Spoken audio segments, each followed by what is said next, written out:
భార్య పిల్లల్ని కొడుతుంది, సరిగ్గా చూసుకోవట్లా. ఇప్పుడు ఈ గ్రౌండ్ బేస్ చేసుకొని భర్త ఏం చేయొచ్చు లీగల్గా? యాక్చువల్గా ఏంటంటే బాలల హక్కుల రైట్స్ ఫోరం ఒకటి ఉందండి.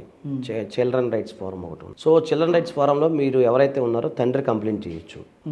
లేదనుకుంటే మీకు కాల్ సెంటర్ నెంబర్ 1098 అని ఒక నెంబర్ ఉంటుందండి. ఓకే. ఈ బాలలకు సంబంధించినవి అంటే ఇక్కడనే కదా, ఎవరినైనా సరే బాలుర్లు అంటే ఎవరో తెలుసా మీకు, 18 సంవత్సరాలు నిండని వ్యక్తుల్ని మనము మామూలు మైనర్స్గా పరిగణిస్తాం. చిన్నపిల్లలు ఎవరైతే ఉన్నారో వాళ్ళందరూ కూడా ఎవరైనా దండించండి, ఇక్కడ తల్లి తండ్రి టీచర్సా ఎవరైనా కానీ పక్కన వాళ్ళ వేరే వాళ్ళు ఎవరైనా సరే ఉన్నప్పుడు 1098 నెంబర్కి మీరు ఫోన్ చేస్తే ఆటోమేటిక్గా అక్కడ నుంచి వాళ్ళకి కంప్లైంట్ బుక్ చేస్తారు. దానికి కలెక్టర్ గారు దానికి ఆధీనంలో ఉంటారు.